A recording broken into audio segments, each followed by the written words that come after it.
Olá, seja bem-vindo a mais um episódio do podcast Dádiva e Gratidão. A dádiva que nos remete a uma ideia de desprendimento, de entrega, de doar-se em favor de alguém ou de uma causa.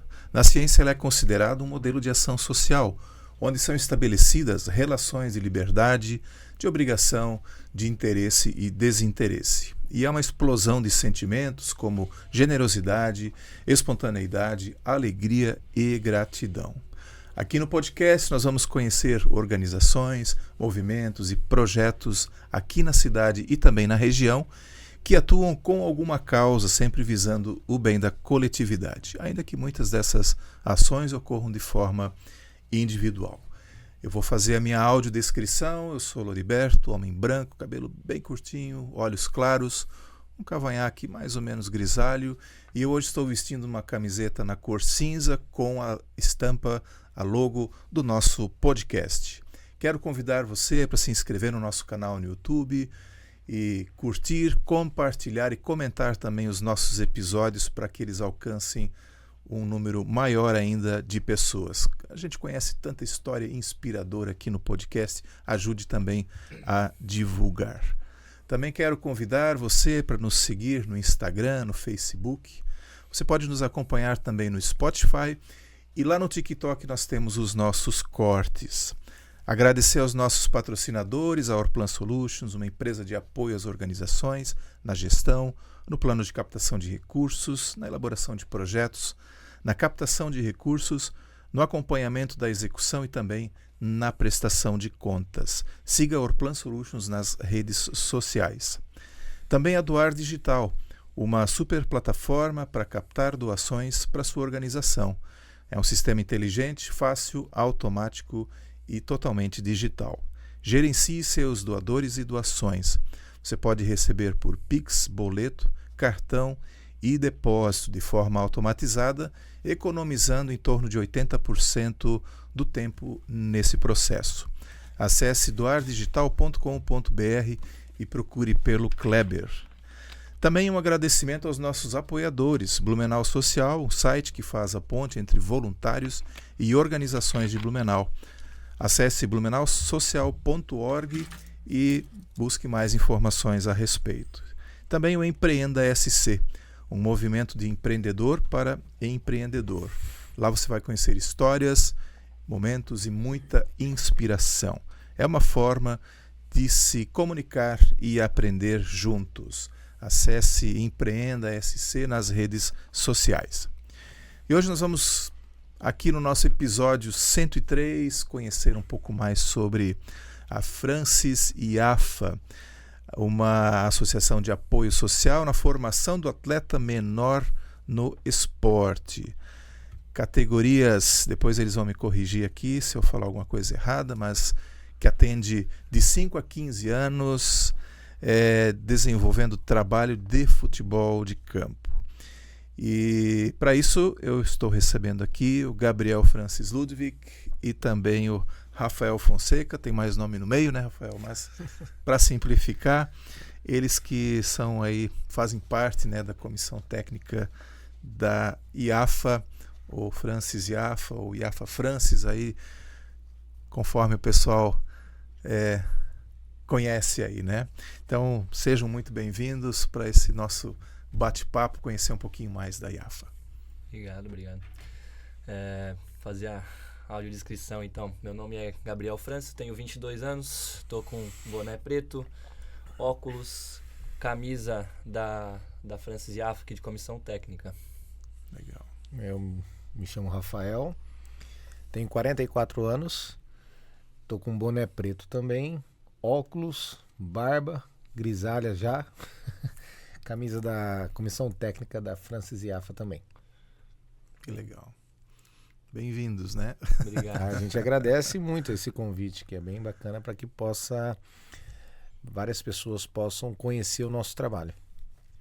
É engraçado porque assim, a gente ouve falar muito da IAFA, né? Muito mesmo, assim. Mas talvez esses detalhezinhos, né, do dia a dia, do que faz, talvez não seja conhecido de todo mundo, e vamos explorar um pouco esse dia a dia de funcionamento de vocês, né? Então, a primeira pergunta, né, desde quando a IAFA existe, para a gente dar um start aí na linha do tempo de atuação, né? Então, né, o Francis, na verdade, ele começou, já teve projeto de escolinha muito antes ali de eu nascer até, tenho 22 anos só, nasci em 2002, então ele já tem escolinha ali desde 1900 e alguns números aí quebrado, porém, em 2010 ele estava fazendo um trabalho de futsal ali no Colégio Shalom, então tinha um grupo de muita qualidade, até tinha muitos atletas ali que poderiam ter virado profissionais, acabaram no fim parando, mas tinha um grupo muito bom, então os pais ali iam falar, vamos levar eles pro campo, e aonde o Francis decidiu criar um grupo de campo. Nesse mesmo ano de 2010 ele foi para uma Copa em Antônio Carlos, ali perto de Florianópolis, e nessa Copa ele, com um time que tinha recém começado no campo, acabou sendo campeão, né? Então, dali pra frente, o Francis já tinha largado do campo, ele estava muito no futsal, acabou retomando o trabalho no campo, foi trabalhando, então a gente está aí desde 2010, 2011 aí na correria do campo, do futebol de campo. Começou a partir de uma turminha de futsal. A atual versão, vamos dizer assim, da escolinha. A versão atualizada, vamos dizer. Talvez só um parênteses aqui, o Francisco Ludwig, né, foi jogador profissional, atuou aqui em Santa Catarina, né? E é o pai do nosso querido Gabriel, né? Então, meu pai ele teve essa passagem como goleiro profissional, então ele acabou jogando aí nos estados do Paraná, Santa Catarina, Rio Grande do Sul. Acabou que não foi um atleta famoso, nada, porém rodou bastante aqui nos interiores dos estados do Sul, né? Em 2002 até acabou sendo aí o primeiro técnico do Metropolitano, atuando na área técnica, trabalhou em Ibirama. Porém, por algumas situações da vida, do meio do futebol, ele acabou desistindo dessa área técnica aí do profissional, saindo do profissional do campo e voltando trabalho para as escolinhas. Então, eu mesmo não cheguei a ver ele jogando, né? Quando ele parou um pouquinho antes de eu nascer, então não cheguei a ver ele jogando. Mas disse que jogou por aí, nos campinhos por aí, jogou num Beira-Rio lotado, ele falou, nos estádiozinhos do Sul aqui, lotado contra os times grandes do Sul. Que legal. Eu fico imaginando assim, né? O goleiro, né? Normalmente não é a posição preferida da molecada, né? Sofre. Querem ser tudo atacante, né? Porque é uma briga isso aí. Tem uma frase muito bacana do futebol que é assim, a posição de goleiro ela é tão ruim que nem grama nasce. Pois é. É uma posição complicada. Então, atualmente a gente tem até umas brigas às vezes nos treinos, porque a gente chega no coletivo, né, que é o treino que a gente solta no campo todo, e aí vai montar o time e os caras falam, não, atacante. Tem 8 atacantes, um zagueiro, um goleiro, e tem que ficar procurando posição. Então, às vezes a gente tem que bater cabeça. E tanto que é uma posição sofrida que até lá em casa, uma brincadeira, né, que meu pai foi casar, 2 dias antes do casamento ele tomou uma chuteirada na testa aqui, casou com um ponto na testa, tomou uma trava de alumínio aqui na testa aqui, casou com a testa cortada. Mas os riscos da profissão, né? Riscos da profissão. Que legal. E, Rafael, você também atuou profissionalmente? Sim. Quer contar um pouquinho da tua história antes de chegar na IAFA? Eu saí da minha casa para seguir essa vida que todos sonham em ser jogador de futebol com 14 anos. Eu já jogava futsal, comecei pequenininho, como todos começam, com 4 anos. Joguei até meus 14 anos futsal, porém com 10 anos eu migrei para o futebol de campo juntamente com o futsal.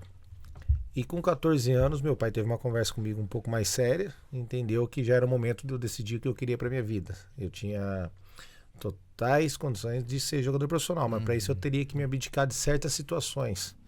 Festas, amizades, dormir cedo é algo muito importante, que a ferramenta de trabalho de um atleta de futebol é o corpo. Então, todo atleta que está começando agora, ele tem que entender que se ele quer realmente ser atleta de futebol, ele tem que se privar de situações, se alimentar bem. Então ele teve essa conversa comigo e eu falei, pai, eu quero. E a gente vinha de uma família humilde na realidade, nunca faltou comida na mesa, porém a gente não tinha dinheiro para comprar um tênis de marca, não tinha uma roupa de marca. Mas tínhamos uma situação que meu pai trabalhava para que a gente pudesse não precisar trabalhar e seguir o nosso sonho. E aí foi, com 14 anos, com 15 eu fui pro São Paulo, fiquei no São Paulo Futebol Clube, morei lá 1 ano, acabei sendo liberado. Com 16 eu vim pro Matsubara, que é uma equipe que hoje não existe mais, mas era uma excelente categoria de base que revelava muito para o Brasil todo. E nessa equipe eu fui negociado com o Fluminense do Rio de Janeiro. Eu já jogava profissional, comecei a jogar o Campeonato Paranaense profissional com 17 anos e com 19 eu fui negociado com o Fluminense. E logo subi profissional com o professor Parreira na época e fiquei até 2002 no Fluminense, fazendo parte do grupo que foi campeão carioca, onde contava com o técnico atual, que é o Fernando Diniz. Ele jogava, o Roger Flores, Caio Ribeiro, Magno Alves, Rony, essa turma toda aí que quem é Fluminense sabe quem é. E segui, tive uma passagem pelo Lokomotiv da Rússia também, Braga de Portugal, Londrina, Portuguesa, Londrinense, Brasilense, fui emprestado também pro Brasilense quando eu jogava no Fluminense. E por aí foi. Aí hoje eu estou tentando passar um pouco do conhecimento que eu conquistei lá atrás para esses atletas que estão conosco aqui na IAFA. Que legal. Que desafio, né? Trabalhar com molecada aí de 5 até 15 anos, né? Eu gosto. Eu acho Tem muito que legal. Gostar, É desafiante, mas é gostoso. É muito legal. Então a gente trabalha aí também, às vezes, em uma linha tênue, né? Então a gente está sempre trabalhando com o sonho das crianças, né? Então a gente tem que, ao mesmo tempo que a gente tem que mostrar a realidade, a gente tem que também alimentar esse sonho, falar que é possível. Então é um trabalho gostoso, trabalhoso, às vezes perde um final de semana, perde uma tarde com a família, uma noite com a família, mas é gostoso. Eu tenho para mim que nós, professores, nós somos também psicólogos, porque a gente lida com várias personalidades ali dentro. Aí a gente não sabe o que uma criança está passando dentro de casa, a gente não sabe o porquê daquele treino ele estava explosivo, porquê que daquele treino ele está mais quieto, porquê daquele treino ele não rendeu. E nós estamos falando aí de mais de 100 atletas. E o futebol me ensinou isso. O futebol me ensinou a conviver com vários tipos de personalidades. Então tem aquele atleta que é mais explosivo, que você tem que conversar no pé do ouvido com ele, dar uma bronca nele no cantinho assim da orelha dele para que ninguém escute, para que ele não se sinta inferiorizado. E esse mesmo atleta você tem que elogiar em voz alta para que ele se sinta valorizado. E um exemplo que eu dou muito assim para todos os atletas da nossa escola é o seguinte: todos têm o mesmo sonho, só que a gente tem que formar cidadãos, a gente tem que formar homem. Mas que se querem realmente ser atletas de futebol profissional, é uma caminhada muito longa, mas muito. Eles são muito novinhos ainda, que eles acham que já vão conseguir. Não, eles se baseiam muito em Vinícius Júnior, em Hendrick, e agora o Estevão, mas não é assim. O que eu falo para eles ali, isso aí eu tenho certeza que muitos escutaram. Eu pego a bola como exemplo. Eu coloco a bola na mão deles e pergunto: o que é isso daí? Ah, é uma bola, professor. Não, isso aí é um brinquedo. Não é um brinquedo que vocês mais gostam de fazer? De brincar? É. Pois é, esse brinquedo me proporcionou a conhecer o mundo sem gastar R$1. Esse brinquedo pode mudar a vida da família de vocês. Esse brinquedo pode fazer com que vocês tenham a melhor casa, a casa dos sonhos, o carro dos sonhos. Rodar o mundo inteiro sem gastar R$1. A bola pode proporcionar, mas para que isso aconteça, vocês têm que se abdicar de situações. Num momento explosivo que você está nervoso num treino, num jogo, que quer agredir teu adversário, porque ele não é teu inimigo, ele é teu adversário. Você quer dar um momento de explosão, lembra da bola. A bola pode mudar a tua vida. Lembra que o professor te orienta. Se a gente está aqui do lado de fora, nós somos educadores, e a gente tem que orientar da melhor forma possível. Então lembra da bola. Lembra da bola. E eu tô ouvindo casos bacanas de mães que não sabia dessa história que eu passei para os filhos, e às vezes eles estão em casa, está acontecendo alguma coisa, e do nada a mãe passa do lado, escutou o menininho falando: lembra da bola, lembra da bola. É porque ele ia fazer algo que ia atrapalhar o futuro dele com o futebol. Sim. Então eu tento mostrar que o maior brinquedo dele, que é a bola, pode mudar a vida dele. E isso aí, a gente tem que ser meio que psicólogo, porque são várias personalidades, é difícil isso daí. E isso é algo que eu gosto muito de trabalhar. Eu gosto muito de trabalhar com atletas por causa disso. São vários tipos de gente. Mas eu acho que é uma visão muito, muito interessante, muito importante, na verdade, né? Você formar o cidadão, né? Antes da gente iniciar, né, falamos sobre algumas situações do mundo do futebol, né? Até mesmo teu pai é um exemplo, né? Que por trás tem um querendo puxar tapete do outro, né? Com Muito certeza. disso, né? Então, assim, você formar um atleta de personalidade, cidadão, nossa, isso... E é uma coisa assim... a gente sabe que a carreira de um jogador de futebol também é curta, né? Sim. E depois? Né? O que vai ser Isso. depois? Né? Então, toda essa base, além da parte esportiva, mas o que você agrega mais para ele, é coisa que ele vai levar pro resto da vida, né? Sim, tem muitos pais, às vezes, porque eu tô gastando com meu filho com chuteira. É caro, é caro. Tem a mensalidade da escola. É caro, é caro. Pô, mas tem as viagens que nós... Não é o clube. Nós somos uma escola formador de atletas de futebol, mas nós temos que disputar os campeonatos. Isso daí é feito um valor dividido entre os pais daqueles atletas que irão viajar. É um custo? É um custo. Mas o que eu procuro passar para os pais? Esse momento é para os pais. Entenda isso como investimento. Ele pode não ser, a maioria não será jogador profissional. Olhe lá, se 1 ou 2 ali dessa escolinha virarem jogador profissional. Sim. Só que ele está num grupo de crianças da mesma idade, ele está se educando, ele está se socializando, ele está aprendendo a ganhar e perder, que a vida vai ensinar isso. Ele está numa disputa, ele está aprendendo a se superar num momento difícil. Criando uma mentalidade de atleta também, né? Criando uma mentalidade de atleta. Ele vai ter mais derrotas do que vitórias, e essas derrotas nessa idade são fundamentais para que ele crie uma casca forte, porque a vida é muito difícil. Então, esse custo que o pai está tendo agora não é um custo jogado fora caso ele não seja um atleta profissional. O pai tem que entender que esse custo é um custo que está investindo para que ele, lá na frente, lembre, pô, eu perdi, mas eu me superei, no outro jogo nós ganhamos, eu me machuquei, eu fiquei com muita dor naquele momento, eu tive que ficar alguns dias sem treinar, mas eu me preparei e voltei novamente. Isso psicologicamente vai ensinar muito, vai agregar muito para ele lá na frente, independente do que ele for. Então os pais têm que entender muito isso, que muitas das vezes os pais não falam, mas lá no fundo o sonho é do pai. Sim. Sim, Porque a partir do momento que um menino se destaca ali na categoria de base, o pai já, mas não tem. Eu tenho meu filho, eu fui jogador profissional. E eu posso falar que, eu não. Mas lá no fundinho você deita a noite lá na cabeça. Será? Mas vai que dá, né? Caramba, isso aí você tem que ter um controle emocional muito grande, nós adultos, para que não influencie, não impacte na adolescência, na crítica, na forma de cobrança. Tem que educar o pai junto. Tipo isso. É complicado. Então nós temos que estar conversando e o pai tem que sentir confiança em nós, professores, que os filhos dele... O que eu aconselho?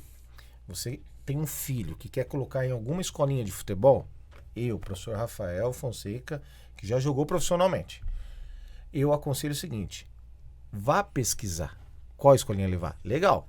Mas vai ver o tipo de trabalho que os professores dão, a forma que os professores conversam, a forma que os professores abraçam seus filhos, quais os tipos de cobrança que os professores, quais os tipos de treinamento que esses professores dessa escola que você escolher levar seu filho, eles dão. Qual que é o passado desses professores? Isso é muito importante. Não vai levar lá só, é um nome. Esse nome aqui é uma escolinha muito organizada. Pai, mas será que é? Pesquisa. Teu filho vai estar sendo orientado por quais tipos de pessoas? Porque tem um adulto ali orientando ele. Então essa é a primeira coisa que o pai tem que ver dentro de uma escola de futebol. É isso daí. Depois é consequência. E lembrar que seu filho é só uma criança, ele tem que se divertir. 10, 11, 12 anos é uma diversão. Existe a razão e existe a emoção. Eu entendo perfeitamente nesse momento a emoção dos pais. Mas muitas das vezes o professor passou uma orientação para o filho dentro de campo e o pai está lá, não, faz diferente. O filho vai escutar quem? Sim. Aí ele não faz nenhum nem outro certo. Então, entendo os pais que estão assistindo. Prejudica até a coletividade. Daí. Isso. Quando saiu do campo, vai lá, conversa com seu filho, elogia seu filho, agradeça seu filho, dê os parabéns pro seu filho, independente do que aconteceu. Porque, lembrando, é só uma criança. Isso daí eu prezo muito e eu bato muito nessa tecla. E a gente já teve muitos exemplos, né, de... Puxando a linha que o Rafa tá conversando aqui. em relação a atletas que tinham muita qualidade técnica, muita qualidade, muitos clubes querendo, porém por conta da cobrança do pai, de querer sempre mais de uma criança de 13, 14 anos, o menino acaba às vezes desistindo de jogar ou fica saturado daquilo lá e acaba desistindo por conta dessa cobrança absurda. Então a gente tem que lembrar sempre que, independente do potencial para ser um profissional, ele tem que estar se divertindo com aquilo ali. Se ele não estiver se divertindo dentro de campo, tá fazendo errado. Tem que ser prazeroso. Tem que ser prazeroso. Porque é muito difícil. Vou citar o meu exemplo. Eu cheguei no Fluminense, eu estava com 19 anos. Tá, tudo certo. Eu já fui colocando, eu fui pro sub-20 do Fluminense. Já me colocaram como titular do sub-20. Até aí tudo bem. Só que, onde que eu quero chegar, que é tão difícil ser um atleta profissional. Eu cheguei e eu entrei no lugar de um jogador que estava no Fluminense desde os 10 anos de idade. Imagina o sonho dos pais e desse atleta. Ah, meu momento chegou. Ele nem imaginava que eu ia chegar. Agora é meu momento. Só mais um campeonato São Paulo, eu já vou profissional. Eu tô aqui desde os 10 anos. E não estão nem aí. Eu cheguei lá, me colocaram no lugar desse atleta. Então essas crianças aqui, eles têm 10 anos. Eles têm 12, até 15 anos. Só que até o profissional, eu conheci vários, mas eu cito aqui mais de 50, se for para falar de nome. Que foi seleção brasileira, sub-13, sub-15, sub-17, sub-20. E não jogou profissional. E eu vou citar um exemplo agora, que é o Kaká. Quando eu joguei no São Paulo com 15 anos, o Kaká tinha 13. Eu me lembro do Kaká lá no São Paulo. O Kaká nunca foi esse jogador para chegar a ser melhor do mundo. Porém, ele teve uma estrutura familiar absurda, que os pais dele são pessoas muito bem educadas, orientadas, e mantiveram ele no São Paulo. Ele morava ali próximo ao Morumbi. Ele foi reserva no 15, no 17, no 20, sub-20. Ele nunca foi um atleta do São Paulo que fica tanto tempo no São Paulo. Em algum momento ele passa pela seleção brasileira de base. O Kaká não passou. Só que o Kaká foi resiliente. Ele não ligou se ele treinava titular ou não. O pai dele não brigava com o treinador se ele jogava titular ou não. O pai dele queria que ele desse ao máximo e o momento ia chegar. E no sub-20, a equipe sub-20 foi para a França disputar um torneio do São Paulo, sub-20. E foram convocados 23 atletas. E o Kaká ficou fora. Ele não tinha condição de estar entre os 23, o técnico entendeu. Mesmo assim, ele não desanimou, continuou treinando. E nesse momento, precisou de atletas para completar o elenco do profissional de São Paulo em 2000. E o treinador de São Paulo, que eu não me lembro qual chamou. Quem não viajou do sub-20? Ah, esse. O Kaká era um desses. Foram lá treinar. O treinador do profissional falou assim, nossa, mas esse menino aqui é muito bom, hein? Deixa só ele treinando aqui no profissional. Ele ficou, tinha um campeonato chamado Rio-São Paulo, que hoje não existe mais. Ele jogou alguns jogos, pegou confiança, gol da final do título foi o gol do Kaká, em 2000. Começo de 2001, se eu não me engano. 2002, ele estava campeão do mundo pela seleção brasileira. 2007, melhor jogador do mundo. Quer maior exemplo? Para os pais que estão nos escutando, que não tem que forçar, não tem que brigar com o treinador. Ele precisa motivar o filho para que ele jamais desista. Acho que esse é o ponto, né? E aí eu vou fazer um paralelo com relação a outras, né? Aqui a gente está falando, obviamente, da escolinha de futebol, mas na vida, né? Diante de tantas adversidades, muitas vezes, se não tem uma boa base em casa também, sim, fundamental. Vai desistindo, e aí depois, puxa, quantos sonhos, né? E quantas pessoas ficaram pelo caminho, né? Tantas ideias, tantas possibilidades, né? Que por não insistir, né? Se perdeu no caminho. Eu acompanho, inclusive, um dos nossos apoiadores aqui, o Empreenda SC, né? Eles entrevistam pessoas que foram resilientes para montar negócios, né? E às vezes assim, eu vou usar assim, João Paulo, se eu tiver errado, me corrija isso em algum momento lá no Empreenda. Mas assim, tentavam, dava errado. Tentavam, quebrava. Tentavam mais uma vez, aí dava certo, né? Porque tinha essa questão de, não, vamos lá porque a ideia é boa, né? E querendo ou não, hoje a gente vive nesse mundo digital onde tudo é muito rápido, Sim. né? Onde se eu não tenho a resposta imediata, então eu já vou para a próxima situação e abandono aquilo lá, né? E aí eu vejo assim, o trabalho como o que vocês fazem com crianças e adolescentes, né? A importância que isso é para a formação de pessoas, né? É um cidadão que vai ser lá na frente, né? E aí eu acho que é muito legal se daqui a uns anos vocês identificarem assim, né? Esse menino que não de todos ali, né? Que não conseguiu ser jogador de futebol profissional, né? Imagino que todos eles têm esse sonho lá. Com certeza. Né? Mas os que não foram, né? Qual caminho eles seguiram adiante, né? Que fundamentos eles levaram a partir do aprendizado ali com vocês, Isso aí, né? Dos pais, né? Isso aí acontece muito, né? Eu que tô mais direto com o França, então muitas vezes a gente tava né, dando uma voltinha por algum lugar aí, andando por algum lugar, chega alguém, pô, fui teu atleta, não sei o quê. E, meu, sou grato a tudo que tu me ensinou, porque por mais que eu não tenha virado jogador, eu virei um empresário de tal área, eu virei médico, então a gente tem até exemplo agora dentro da escolinha ali, né, que é o Carlinhos, pais do menino sub-12, que ele foi atleta do meu pai, foi uma geração muito boa, ficou um tempão jogando ali, depois de um tempo parou, a família toda que foi com futebol, mas parou, virou um mecânico agora de sucesso ali e tudo mais, trouxe o filho pra gente lá agora na escolinha também, tá lá direto lá com a gente lá na escolinha também, então... Isso aí não tem preço. Ele não se tornou jogador profissional, mas ele se tornou um cidadão do bem sucedido que, cara... E o carinho que ele tem pelo França, ele brinca até às vezes que ele foi o primeiro filho do França, ele fala que eu sou o caçula, ele é o mais velho, ele fica brincando porque ele era muito legal. Próximo do meu pai, então ele virou bem família ali com meu pai também. Isso vale, né? A nossa preocupação aqui de nós, professores aqui, o Gabriel preza muito por isso também, eu acho muito bacana, principalmente pela idade dele. O Gabriel tem 22 anos, mas ele tem uma cabeça absurda. Eu tenho 44, tenho muito mais experiência de vida do que ele. Porém, ele tem uma cabeça de gente muito além disso, de 22 anos. E a nossa preocupação é isso. Não é aquele atleta profissional. Nós queremos, logicamente, é a nossa área. Mas a gente quer que ele evolua de alguma forma. Não é a prioridade, não é o profissionalismo. Jamais. Isso pode ser uma A gente vai oportunizar situações para ele, para que possam, aqueles que tenham, que entendam, que venham captadores de base, a gente vai oportunizar a situação. Porém, 99% ali não vai virar jogador profissional.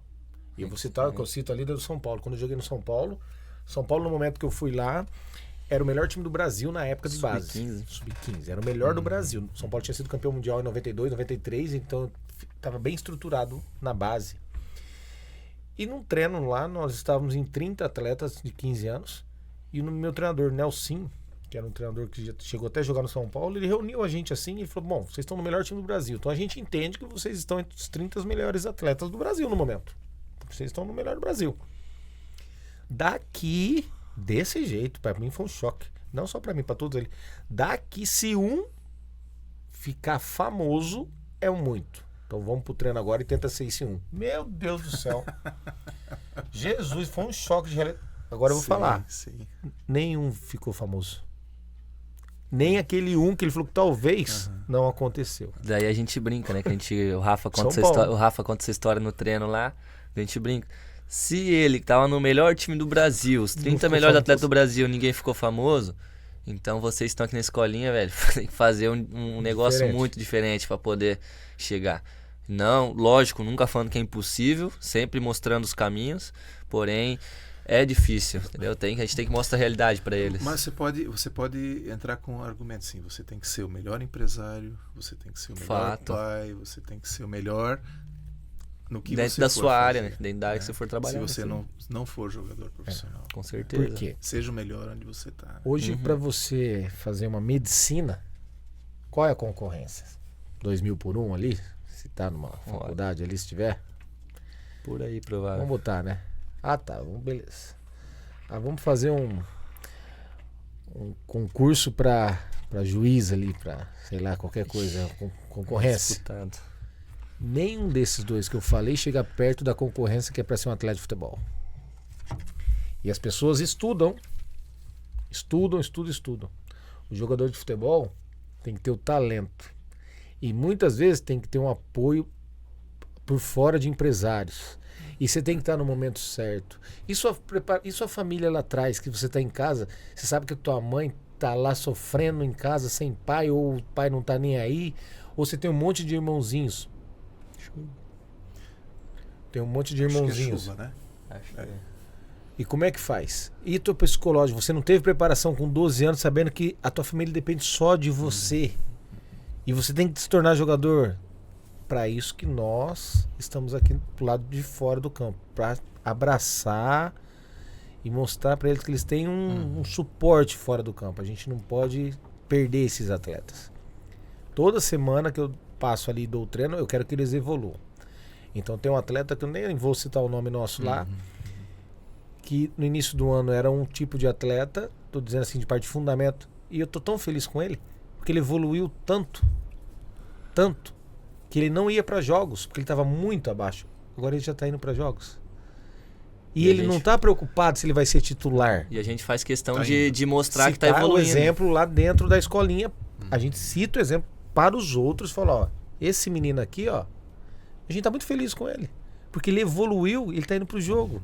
E você olhar para ele, ver o sorriso dele de canto de boca, porque ele sabe que ele não vai ser titular, ele sabe que talvez o jogo ele não entre, mas ele foi convocado. Ele evoluiu. Sim. Isso pra gente não tem preço. Isso é gostoso. Isso aí, a nossa função é essa. Penso eu aqui, para nós professores de atletas de formação, né? Pois é, hoje então tem aí em torno de 300 Com os crianças núcleos, e... Com os nossos núcleos ali, a gente tem um núcleo em Pomerode. A gente tem uma parceria também com a escolinha do Serene. A gente até esqueceu de citar antes contigo. Isso. Mas a gente tem uma parceria com a escolinha do Serene, lá também na Itupá Central. Fantástico. Então a gente tem faixa Marco de... Serginho. Isso mesmo. O filho dele, inclusive, tá no Barra. O filho dele é um dos exemplos que saiu da escolinha ali e foi pra clube. Então, Tá no Barra. o filho dele tem 15 anos, goleiro, em 2009, integrou o grupo do Barra Sub-15 lá. O Barra que é um... Mas esse por que quer ser goleiro? Esse gosta. Não é porque bom. só sobrou ainda a vaga de goleiro. E né? bom goleiro, hein? Bom goleiro. Ele, início do ano, ele disputou o campeonato com a gente lá em São Paulo, lá também, fechou o gol lá também com a gente. Muito bom goleiro. Então, a gente tem uma parceria aí com o Serene, tem um núcleo em Pomerode, no Água Verde, lá no final de Pomerode lá. É uma parceria muito, muito boa ali com eles. E a gente atualmente tem mais ou menos em torno de 300 alunos. Esses núcleos, na verdade, fazem essa função de abastecer os grupos de competição. Então, a gente destacou o menino lá no núcleo do Água Verde, destacou o menino lá no Serene. A gente dá um jeito de trazer ele para os grupos de competição da Associação da Carce. A Associação da Carce, que atualmente é o nosso polo principal, então nossos grupos de competição estão ali dentro da Associação da Carce. A gente tem uma parceria muito grande com eles ali. Grupos de competição dos 8 aos 15, mais os grupos de iniciação ali dos 5, 6, 7, 8 e mais algumas categorias de iniciação ali também. Isso então são assim as duas grandes linhas que vocês têm, né? A iniciação e a de competição. É que a gente entende também que tem um aluno que não tem tanto potencial, que não tem tanta qualidade técnica, ele precisa fazer um trabalho de iniciação antes de chegar no grupo de competição. Então a gente faz essa ponte. O menino não está na condição ainda de jogar um campeonato, de estar disputando um campeonato forte. A gente traz ele para o grupo de iniciação, ele trabalha no início ali, vai evoluindo. A hora que evoluiu, com certeza vai receber a oportunidade de vir para o grupo de competição também. Isso é feita essa conversa entre nós professores. Nós temos o professor Renato, que fica nessa parte, o professor Bruno também, que fica nessa parte da iniciação. E eles têm um conhecimento também absurdo. E aquele atleta que vê que evoluiu, vai para lá. Eu também faço parte da iniciação. Na parte da manhã, terça e quinta, eu dou treino lá na Carce, que é nossas equipes de competição. É só no período da tarde, mas na terça e quinta eu dou treino para iniciação e nós temos já na equipe de competição atletas que estavam comigo lá na iniciação, que é o caso do Luiz, né, do volante, 13 anos. Ele, que eu vejo que tem potencial, eu já converso com o professor, vamos conversar com os pais, precisa alterar o horário da escola para que ele possa ver, ele tem total condição de jogar na equipe de competição. A gente sempre trabalha nessa conversa entre os professores, para a gente analisar, conversar em relação aos alunos.